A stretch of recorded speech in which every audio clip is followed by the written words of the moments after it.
Pemirsa Main TV, kita kedatangan tamu istimewa nih, Cak Islah Bahrawi, yang bukan hanya dikenal sebagai orang yang paling berada di garda depan untuk melawan radikalisme, tapi juga berada di garda depan untuk mengcounter narasi mengenai dukungan terhadap khilafah dari para ex-HTI lah, atau para aktivis Hizbut Tahrir. Misalnya kayak kemarin tuh, setelah acara 1 abad NU, kan kita tahu NU secara tegas menyatakan penolakan terhadap khilafah. Itu ada sejumlah tokoh pendukung khilafah yang menyatakan menyatakan bahwa khilafah itu adalah bagian dari akidah. Khilafah itu bagian dari Islam, dan mereka menyerang NU dengan keputusan NU tersebut. Nah, yang paling getol mengcounter narasi anti NU itu, anti keputusan NU itu adalah Cak Islah. Nah, kita sekarang berkesempatan untuk ngobrol dengan Cak Islah. Cak, kan sampean di medsos, di Twitter ya, akun Twitternya Islah Bahrawi Official ya. Iya. Itu menyatakan tantangan terhadap siapapun yang menganggap bahwa khilafah itu adalah bagian dari Islam, bagian dari akidah. Bisa dijelaskan nggak, Cak, kenapa sampai begitu tegas sikap seperti itu? Ya karena kita belajar sejarahnya. Kita belajar sejarah, terutama apalagi cuma Hizbut Tahrir lah. Hizbut Tahrir ini kan lahirnya barusan ini, di bawah Taqiyuddin An-Nabhani. Dia lahir tahun 50-an ya? Iya, di Palestina. Karena kecewa terhadap sikap-sikap negara Arab yang tidak seolah-olah tidak bisa memperkuat posisi Palestina ketika melawan Israel. Lalu dia akhirnya anti negara. Dia ingin menghilangkan batas-batas negara dan berhimpun dalam satu dalam satu wilayah khilafah, kurang lebih seperti itu. Lalu kemudian cita-cita ini diglorifikasi sedemikian rupa, tapi persoalannya kan memang semua kelompok-kelompok yang menunggangi Islam dengan cita-cita politik ini, daulah khilafah Islamiyah ini kan kemudian berkembang dalam berbagai firqah. Ada yang membentuk menjadi kelompok-kelompok jihadis berbasis sekte ya, sekte, kelompok yang akhirnya berbasis jihadis, kekerasan. Ada yang juga lewat firqah-firqah yang lebih mengutamakan tarbiyah. Ada juga yang haroki siasah dan sebagainya. Ini kan kemudian berkembang secara luar biasa, tapi kemudian justru semakin melencengkan dari basis Islam itu sendiri. Islam ini kan secara fitrah adalah satu bejana untuk menghargai manusia, berbasis kemanusiaan, kedamaian, berbasis cinta. Karena Nabi kan menekankan bahwa Islam ini adalah agama yang harus bisa menjadi rahmat bagi seluruh alam semesta. Tapi kemudian ketika ini tergiring ke arah politik, kepentingan-kepentingan politik, kan pada akhirnya Islam berpecah belah. Nah, kalau kita mau berbicara khilafah secara genealogis, yang kemudian diklaim ini adalah sistem politik buatan Tuhan, itulah mengapa mereka menganggap bahwa khilafah ini adalah buatan Allah. Oleh karena itu mereka membawanya ke ranah akidah, ke ranah keimanan. Padahal ini kan persoalan-persoalan kesepakatan saja. Ini fikih. Sama seperti hukum-hukum fikih yang kemudian ada ijma dan sebagainya. Nah, ini yang kemudian offside-nya kelompok ini. Makanya saya nantang, mari kita debat. Mari kita diskusi soal ini. Kita harus selesaikan secara diskursus keilmuan, baik secara historik, secara empirik. Seperti apa sih khilafah ini?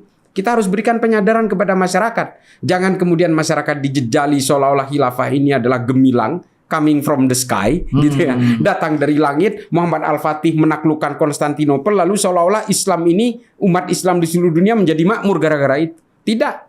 Aftermath-nya pada akhirnya Islam ya begini-begini aja.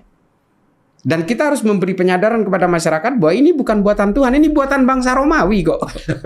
Sistem politik ini buatan bangsa Romawi semua, ya kan? The early republic, republic system, late republic, termasuk Respublika Romana, monarki absolut, concilium plebis. Ini kan kemudian yang diadaptasi oleh orang-orang Arab untuk menciptakan satu sistem politik dengan nama yang berbeda. Syuro, mamlakah, ahlul halli wal aqdi. Ini kan semua berbasis pemikiran-pemikiran orang Romawi sebelumnya. Lah, sekarang kelompok-kelompok ini, Hizbut Tahrir mengatakan ini buatan Allah gitu. Ini kan lagi-lagi menghipnotis masyarakat untuk ambisi politik. Dan khilafah itu juga kan dalam sejarahnya kan selalu basisnya monarki ya. Iya. Monarki turun temurun gitu. Iya, dan ini satu lagi yang harus diberikan kepada masyarakat, Mas Ahmad Sal. Jadi harus diketahui mengapa banyak sekali pada zaman khilafah itu terjadi pembunuhan-pembunuhan. Begitu gampangnya rakyatnya membunuh pemimpinnya, termasuk pembunuhan terhadap Sayyidina Utsman, Sayyidina Ali, pembunuhan-pembunuhan terhadap khalifah-khalifah di Eropa dan sebagainya. Itu karena memang batas kekuasaan mereka ini kan umur. Jadi batas kekuasaan dari khalifah itu adalah umur. Otomatis orang yang nggak suka ingin mematikan secepat mungkin. Iya kan? Nggak bisa lewat pemilu ya. Iya, kok sistem seperti ini kok bisa dikatakan ciptaan Allah itu loh. Ya. Nah itu kan menarik ya. Kembali ke soal 1 abad NU ini kan keputusan yang dikeluarkan oleh, bayangkan, Nahdlatul Ulama, oleh sekian banyak ulama yang tentu saja mendasarkan kepada pandangannya kepada Quran dan hadis, kepada Islam. Terus mereka menganggap bahwa khilafah itu bukan bagian dari agama, karena yang seperti Cak Islah bilang itu adalah ya soal konsensus, soal soal politik lah gitu. Terus ini dicoba mentahkan oleh Profesor Suteki, oleh sejumlah orang ex-HTI itu ya, bahwa mereka ini seakan-akan lebih tahu tentang Islam ketimbang para ulama NU ini. Nah ini gimana tuh mereka melihat begitu? Maksudnya mereka ngelihat NU itu bukan Islam apa gimana? Saya kadang-kadang memang heran kepada mereka bahwa ke fikih peradaban yang dirumuskan oleh NU kemarin itu bukan hanya keputusan dari ulama-ulama NU secara regional saja. Banyak sekali ulama-ulama dari Mesir, dari Suriah, dari Libanon semua hadir. Ya, internasional merumuskan bahwa sepakat dengan NU bahwa fikih peradaban ini dibuat karena memang terjadi nilai-nilai yang sifatnya degradasi dari nilai keislaman sendiri ketika bersentuhan dengan mimpi-mimpi khilafah ini. Kan sama. ISIS yang brutal itu juga punya mimpi khilafah. Sama. Al-Qaeda juga punya mimpi khilafah. Al-Qaeda dan ISIS bermusuhan. Dua-duanya mengaku Islam, dua-duanya mengaku paling benar, padahal ajaran-ajarannya kurang lebih sama, cita-cita politiknya sama. Nah, inilah kemudian yang harus kita lakukan upaya resistensi, karena kalau cita-cita impian khilafah ini diteruskan, pada akhirnya bukan hanya merusak peradaban manusia, tapi justru memecah belah orang Islam sendiri. Sama seperti kejadian-kejadian khilafah secara historik pada zaman dulu. Sunni dan Syiah tadinya itu satu aja. Tidak ada entitas lain pada zaman itu, tidak ada firqah lain. Semuanya jadi satu, tapi karena persoalan-persoalan politik, akhirnya Sunni dan Syiah bermusuhan hingga hari ini. 1400 tahun coba bayangin. Nah, persoalan-persoalan politik inilah yang berusaha diredam oleh NU lewat fikih peradaban ini, bahwa tidak boleh agama ini selalu digiring paksa ke arah kepentingan-kepentingan politik, baik secara global maupun regional. Nah, otomatis ya kita harus mulai berpikir bahwa ya kalau kita ingin supaya Islam ini terus bertahan dengan daya tarik kedamaian, kemanusiaan, ya memang harus lepas dari cita-cita politik itu. Nah, ini yang tidak dipahami oleh Profesor Suteki, termasuk Felix Xiao. Bahkan mereka ini kan saking terbiusnya oleh ideologi seperti ini sampai mengatakan bahwa bela tanah air pun tidak ada dalilnya dalam Islam. Ini kan betul-betul anomali. Lalu perang-perang yang dilakukan oleh Nabi menghadapi kafir Quraisy itu apa? Sementara Nabi melibatkan orang Kristen, orang Yahudi di Madinah untuk ikut serta dalam perang. Karena ini adalah bela tanah air. Akhirnya apa? Upaya-upaya untuk mendevaluasi nilai kedaulatan negara dilakukan juga oleh mereka. Jadi suatu saat nanti, hari ini mungkin mereka masih dengan pola-pola damai bergerak dari kampus ke kampus. Tapi pada akhirnya kalau ideologi seperti ini dibiarkan berkembang luas, pada akhirnya mereka juga akan memikirkan eskalasi menuju arah revolusi. Nah itu Cak, yang kaitannya dengan ambisi atau obsesi mereka. Kan para pendukung khilafah ini kan selalu make jargon atau term khilafah ala manhajin nubuwah. Khilafah sebagai cara berdasarkan metode atau cara yang dicontohkan Nabi. Nah ini yang, dan bayangan mereka kan dunia sekarang ini lagi dekaden, lagi merosot, dan harus ditegakkan kembali dengan restoring atau menghidupkan kembali khilafah. Itu pandangan semacam itu tuh gimana, Cak? Ya kita harus membedakan konsep-konsep nubuah kenabian ketika Nabi memimpin di Madinah. Lembaga yudikatifnya kan Allah langsung. Ya kan? Ya, ya. Semua ketika Nabi mengalami satu persoalan-persoalan tertentu, maka Nabi akan langsung diberikan wangsit lah kurang lebih oleh Allah untuk supaya meluruskan berbagai persoalan-persoalan bernegara di Madinah ketika itu. Tapi Nabi wafat, jenazahnya belum dimakamkan. Sa'ad bin Ubadah dan Sayyidina Umar sudah mau berperang gara-gara persoalan politik untuk siapa yang akan mengganti Nabi. Inilah satu bukti bahwa Nabi tidak pernah mewariskan sistem politik apapun.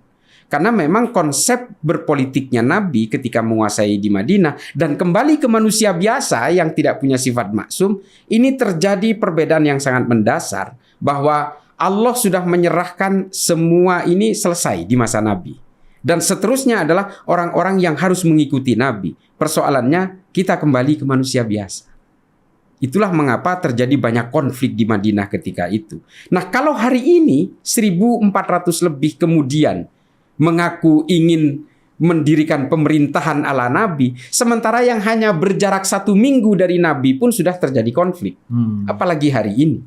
Nah konsep-konsep bernegaranya Nabi ini seperti apa yang ingin didirikan? Menurut versinya siapa? Sementara tafsir-tafsir di dalam Islam sendiri ini, wah ini ratusan. Apalagi soal politik. Ini mungkin jumlahnya. Coba, hari ini pemerintah Arab Saudi mengharamkan Ikhwanul Muslimin dan berusaha menangkap ulama-ulama yang menyuarakan khilafah. Ini sesama Islam loh ini. Coba, di sini saja sudah berbeda. Kalau ini diterapkan di Indonesia dan misalnya khilafah berjaya di sini, yakin nggak tidak akan berperang satu sama lain? Saya yakin orang NU tidak akan terima kalau tahlilan dilarang misalnya. Ya kan? Ziarah kubur diharamkan misalnya. Pasti nggak terima. Kalau ziarah kubur diperbolehkan dan dilegalkan, apakah orang Wahabi terima? Kerentanan-kerentanan untuk berpecah belah karena persoalan politik ini kemudian menjadi jurang yang menganga di depan kita. Sikap NU untuk melawan khilafah ini adalah upaya untuk mereposisi fungsi agama untuk kembali menjadi agama yang mengawal peradaban manusia. That's it. Karena kalau masih bersentuhan dengan cita-cita politik seperti khilafah dan sebagainya ini, agama pasti akan menjadi kelompok terpecah belah dalam kelompok-kelompok yang brutal, yang soft, semi brutal dan sebagainya. Seperti yang kita alami hari ini. Nah itu kalau kita lihat sejarah kan banyak sekali segi-segi gelap lah ya dari khilafah ya. Iya. Sebagai sebuah dinasti dari Umayyah, Abbasiyah dan seterusnya. Yang tadi Cak Islah bilang ada pembunuhan, ada banyak sisi gelap lah. Sebagaimana sistem politik yang lain di luar Islam kan juga sama. Ada intrik, ada perang saudara dan seterusnya. Nah kenapa yang sisi gelap ini nggak pernah dilihat oleh mereka, oleh kaum pendukung khilafah ini, dan mereka selalu menganggap khilafah adalah solusi. Jadi seakan-akan khilafah itu diromantisir sedemikian rupa, tapi ketika dicocokkan modelnya yang mana dalam kenyataan, mereka nggak tahu itu gimana jawabannya itu. Gimana itu? Sebenarnya ada 3 sistem politik khilafah ya, ada 3. Satu yang dilaksanakan pada zaman Khulafaur Rasyidin, namanya sistem syuro. Kita sepakat bahwa ini adalah peletak dasar pondasi politik di Madinah yang kemudian meneruskan Nabi. Kita sepakat itu karena Nabi juga berpesan bahwa 4 khalifah ini adalah 4 khalifah penerusnya Nabi. Selebihnya adalah mulkan-mulkan, kerajaan-kerajaan dan sebagainya. Kita sepakat itu. Tapi kalau kemudian ini dikatakan sistem dari Tuhan, saya kok nggak terima. Begitu mudahnya rakyatnya membunuh pemimpinnya. Sayyidina Umar dibunuh oleh orang Majusi ketika sedang berada di masjid. Kan gampang sekali. Ini kan artinya leak of a system. Ini kan kebocoran sebuah sistem politik.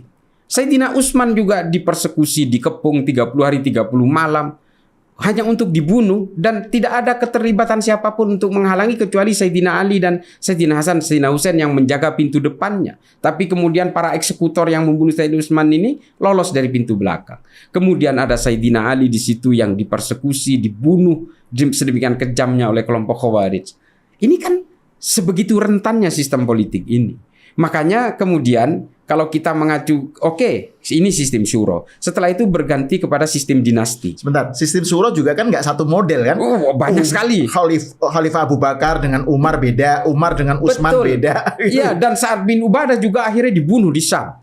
Gara-gara menolak sistem ini. Iya. Ini kan artinya... Oke, sorry, jadi ada sistem syuro. Terus kemudian ada mamlakah dinasti yang dilakukan oleh Bani Umayyah.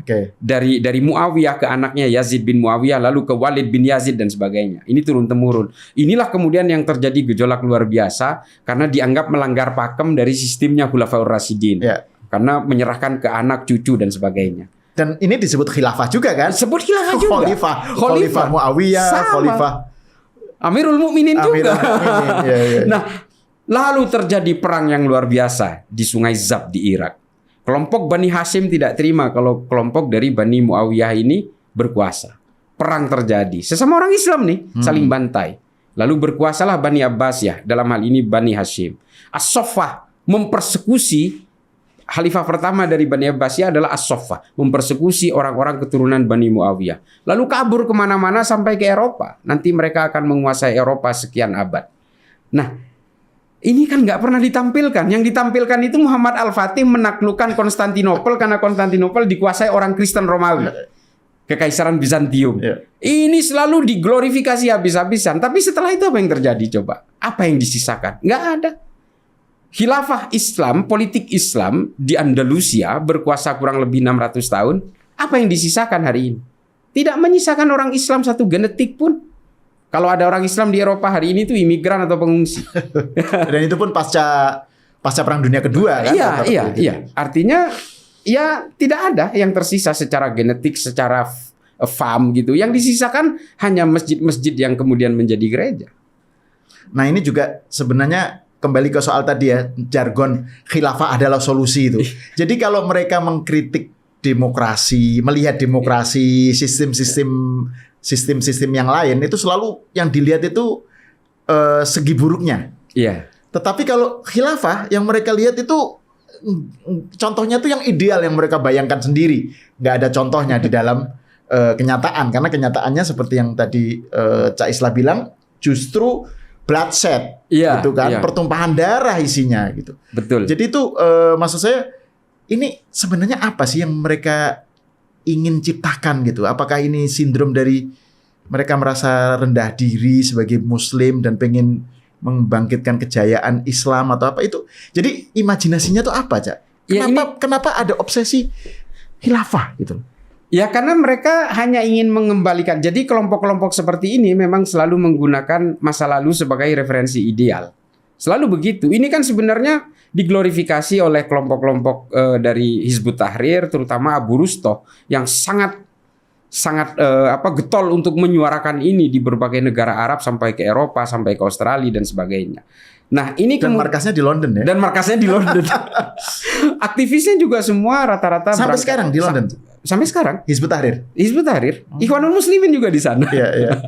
Ahmadiyah juga di sana. Di Timur Tengah malah dilarang ya. Dilarang. Hizbut Tahrir. Yang hidup di Timur Tengah mungkin hanya di Lebanon. Negara-negara demokratis. Iya. Justru demokrasi yang memberikan ruang kepada mereka, yang justru diharamkan oleh mereka kan anomali ya. Tapi memang mereka selalu menggunakan narasi-narasi yang berbaju agama seperti ini. Karena ya seperti yang sering saya katakan, kalau membajak kesalehan, membajak ketuhanan, itu mudah memang untuk menipu orang. Dan orang-orang yang pintar sekalipun akan tertipu oleh mimpi-mimpi ini.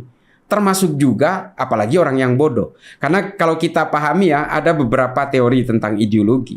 Kalau ideologi ini ingin terus hidup ideologinya, maka berikan mereka ini mimpi-mimpi yang tidak masuk akal. Sehingga orang yang menganut ideologi ini akan terus mengejar mimpi-mimpi itu sampai dia terwujud. Padahal memang nggak bakal terwujud. Nah ini hari ini itu dilakukan. Termasuk Taliban yang dulu mengatakan usir kelompok kafir, kita ini adalah negara khilafah pertama yang akan berjaya di dunia. Ini kan Taliban mengatakan ini. Hari ini mereka ngemis-ngemis investasi dari Cina dan Rusia juga. Artinya mustahil kita itu berdiri tanpa bantuan negara lain, berdiri tanpa kelompok manusia yang lain. Jangan kemudian seolah-olah mengeksklusifkan diri, sayalah pejuang agama, saya akan menegakkan agama, seolah-olah dia bisa mandiri dan sebagainya. Nah, kelompok-kelompok pengusung khilafah ini kan jargonnya selalu seperti itu. Bahwa khilafah ini akan mensejahterakan kita semua. Percayalah kalau mereka itu menguasai negara ini, kelompok-kelompok seperti kita ini yang akan dipersekusi lebih dulu. Sama seperti kelompok-kelompok pertarungan antar keluarga masa lalu di zaman khilafah. Jadi Mereka saling malah persekusi. justru orang-orang Islam yang nggak sepaham dengan mereka. Betul, betul. Bukan hanya nggak sepaham. Coba bayangkan, Bani Hasyim dan Bani Umayyah ini sepaham loh, Mas Ahmad. Sepaham. Tapi karena perbedaan orientasi politik akhirnya saling persekusi. Ya. Saling bantai. Nah itu Cak Islah ini menarik nih soal bagaimana mereka kelompok pendukung khilafah ini ya membayangkan masa lalu itu sebagai kejayaan gitu ya. Iya. Kan kelompok yang sering di Indonesia lah ya itu kan HTI yang sekarang udah dilarang kan Hizbut Tahrir. Nah mereka kan selalu menolak disebut radikal. Kan kami nggak radikal karena kami menggunakan cara-cara damai, kan pakai pawe, pakai rapat akbar apa itu kan persuasif gitu. Nah tapi kalau khilafah tidak dengan cara hanya dengan cara damai, apa bisa terrealisir? Maksud saya gini, sebenarnya seberapa damai sih pendukung khilafah itu? Seberapa tidak radikal gitu. Ya selama ini kan kalau hasil surveinya Al-Fara itu mengatakan orang yang masih bercita-cita untuk menegakkan khilafah itu kurang lebih 18% dari total penduduk Indonesia. Coba bayangin berapa puluh juta itu. Hampir 40 jutaan. Coba ini surveinya Al-Fara. Artinya kalau ini kita diamkan, karena kelompok-kelompok seperti ini pada akhirnya mereka hanya kesulitan untuk menciptakan momentum revolusi saja sebenarnya. Kalau mereka mendapatkan satu momentum tertentu, mereka juga akan melakukan revolusi juga. Karena mereka masih kecil jumlahnya, mereka tidak akan melakukan revolusi. Sama seperti kelompok-kelompok minoritas dimanapun di seluruh negara, dimanapun di dunia ini, ketika mereka masih kecil, mereka masih bergerak pada tataran-tataran normatif. Mereka berusaha menginfiltrasi secara intelektual, mereka menyuarakan lewat kampus-kampus, pergerakannya masih pergerakan-pergerakan yang sifatnya tidak mengkhawatirkan. Tapi pada akhirnya ketika dia berbicara tentang ideologi negara, maka pada suatu saat dia pasti akan tergiring paksa ke dalam satu momentum tertentu untuk melakukan aksi revolusi. Hari ini mungkin mereka berkata seperti itu. Tapi eskalasi sebuah ideologi tidak mungkin hanya keasikan menghidupkan ideologi itu tanpa ingin mewujudkan cita-citanya. Ini kan teorinya Ernest Bloch, The Principle of Utopia. Pasti seperti itu. Nah, kita hari ini mungkin ya masih pada tataran normatif kita melihat mereka. Tapi ya percayalah mereka juga akan ingin menguasai negara. Kelompok-kelompok ini, negara-negara yang mengusung theocratical system ini, pasti mereka akan ingin menguasai negara. Sama seperti kelompok-kelompok Syiah misalnya di sini. Kelompok Syiah di sini mungkin karena jumlahnya kecil. Kalau besar satu negara menjadi mayoritas, revolusi juga Pak seperti di Iran. Sama aja. Ya. Nah ini yang menarik, mereka itu mengklaim sebagai menggunakan cara-cara damai gitu ya. Tapi menggunakan cara-cara yang yang disediakan oleh demokrasi, oleh sistem demokrasi yang mereka anggap kafir sistem itu. Jadi demo, pawe, segala itu kan cara-cara demokrasi itu, cara-cara sistem demokrasi itu mereka ngelihatnya gimana itu? Apakah maksudnya kan ironis gitu loh. Jadi mereka mengharamkan demokrasi tapi mereka memakai cara memakai fasilitas demokrasi gitu. Betul. Ya itu dia. Kita nggak usah jauh-jauh ke soal bagaimana mereka berselancar memanfaatkan kebaikan demokrasi, kedermawanan demokrasi gitu ya. Ketika kita melihat mereka menyuarakan negara berbasis Islam dengan sistem khilafah, kantor pusatnya di London aja seharusnya kita menjadi satu pertanyaan besar. Iya kan? Dan kalau kita bicara tentang sejarah HTI, Hizbut Tahrir Indonesia terbentuk misalnya. Mereka ini kan sebenarnya hasil pertemuan dari salah satu pemimpin pondok pesantren di Bogor kalau kita baca ya sejarah. Dengan seorang aktivis Hizbut Tahrir dari Yordania yang bernama Muhammad Al-Baghdadi itu. Lalu mereka ketemu di Australia, di Sydney. Lalu kemudian mereka bersepakat untuk mendirikan HTI di Indonesia. Tapi baru terwujud ketika tahun 2007 di masa pemerintahan Pak SBY. Nah, ini kan sebenarnya satu teka-teki yang luar biasa. Ada nama Inggris, ada nama Australia. Saya ya terus terang begini loh. Ini juga merupakan tanda tanya besar. Dan apalagi kalau kita elaborate gitu ya bahwa Hizbut Tahrir ini hidupnya justru di negara-negara yang justru diharamkan oleh mereka. di negara-negara demokratis. Ini kan sebenarnya anomali. Ini it's a kind of industry. Menurut saya ya. Ini adalah justru kalau mereka menuduh kita radikal misalnya, ini kan sebenarnya yang industri ini mereka. Kalau mau dibedah secara fikih maupun secara akidah, nggak ada hubungannya dengan berbagai gerakan-gerakan harokah siasa seperti ini dengan hubungan-hubungan dengan keimanan. Ini ambisi-ambisi manusia saja kok. Nah itu kan kalau Hizbut Tahrir ya, itu kan ada mereka punya doktrin yang apa sih, tolabun nusroh atau apa ya, mencari kemenangan atau kekuatan, menggalang kekuatan kan melalui penyusupan dan seterusnya. Itu kan juga bagian dari cara untuk mencapai kekuasaan.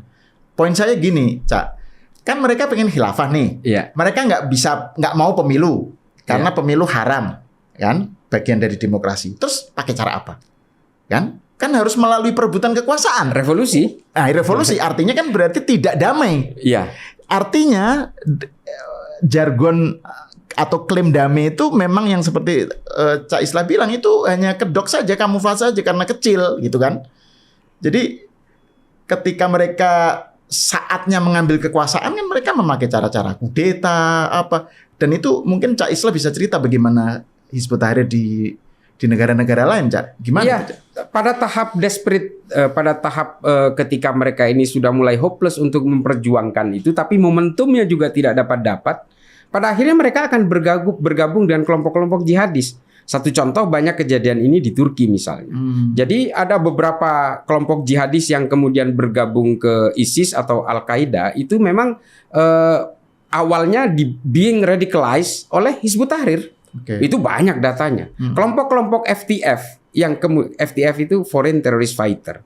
Orang Indonesia yang kemudian bergabung dengan ISIS di Suriah dan di Irak kemarin itu adalah orang-orang yang terpapar oleh pemahaman khilafah ini. Semua. Kalau kita punya datanya itu. Ada beberapa dokter, pilot semua yang percaya bahwa Abu Bakar al-Baghdadi ini adalah khilafah seperti yang dijanjikan oleh kelompok-kelompok Hizbut Tahrir ini. Sehingga mereka menjual asetnya semua dan bergabung ke sana karena ini dianggap khilafah yang akan memakmurkan Islam dan memakmurkan mereka. Mereka akhirnya bergabung ke sana dan akhirnya mereka di sana dijadikan jihadis. Artinya dalam tahap yang putus asa, orang-orang termasuk mahasiswa yang terpapar oleh pemahamannya kelompok Hizbut Tahrir ini pada akhirnya juga akan melakukan upaya angkat senjata juga, kasarnya ya, tanda kutip.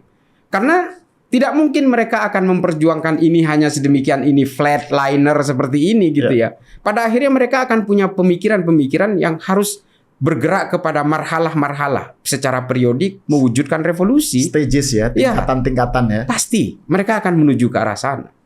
Jadi nggak cukup hanya dengan pawai akbar atau dengan pengajian apa ya. Apa karena gunanya kekuasaan kan? Iya, apa gunanya mereka berusaha mempengaruhi populasi sebanyak mungkin, tapi kalau kemudian tidak juga ingin menguasai negara ini nggak mungkin juga. Karena cita-cita mereka ini kan mengganti filosofi Grondslag kita. Mereka ingin mengganti filosofi negara, mengganti sistem negara. Kalau mereka hari ini getol gitu ya, membuat populasi dukungan dari masyarakat sebanyak-banyaknya, tapi nggak juga mengganti, terus buat apa coba? Nggak masuk akal. Mereka pada akhirnya akan betul-betul mengarah kepada gerakan-gerakan kekerasan berbasis, gerakan-gerakan revolusi berbasis kekerasan. Suatu saat ada momentumnya itu.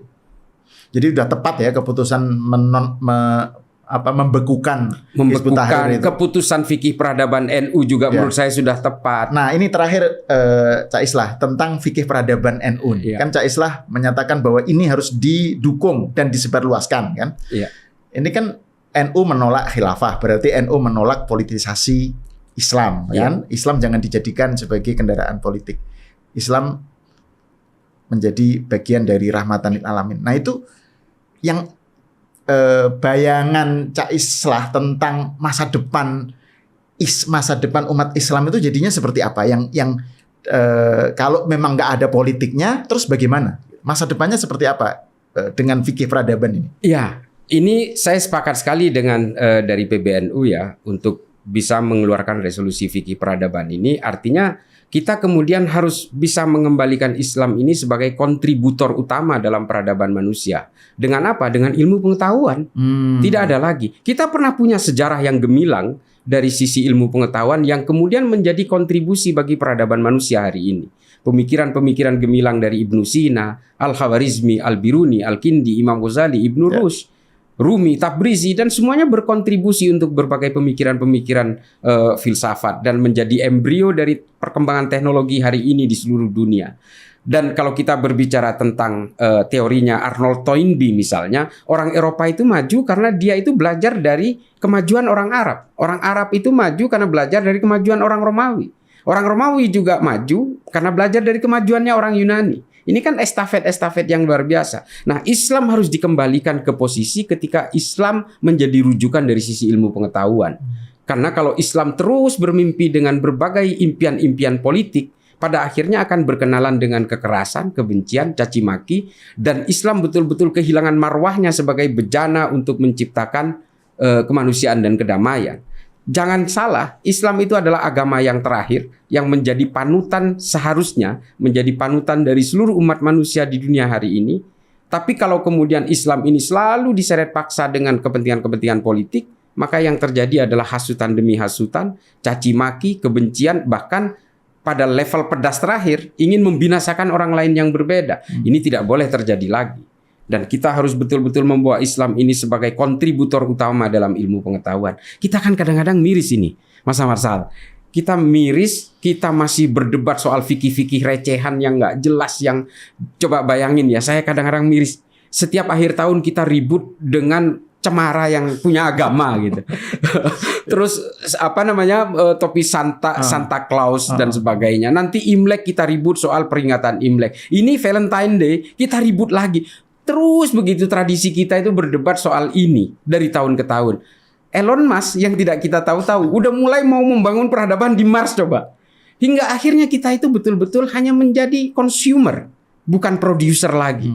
Nah, Islam harus bangkit secara ilmu pengetahuan.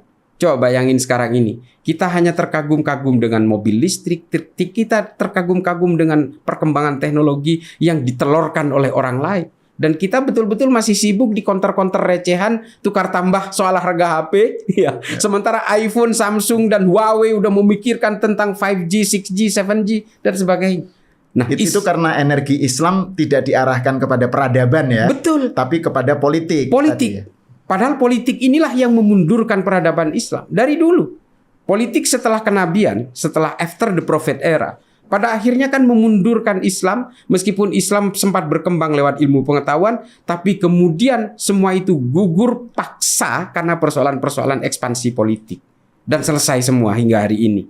Islam kemudian menjadi bukan penyumbang utama dalam peradaban manusia. Fikih peradaban NU ingin mengembalikan fungsi Islam sebagai agama yang menyuarakan kemanusiaan, kedamaian, dan cinta. Dan juga ingin memajukan ilmu pengetahuan supaya apa? Islam ikut berperan serta dalam kontribusi-kontribusi keilmuan. Itu saya kira sangat sederhana sih.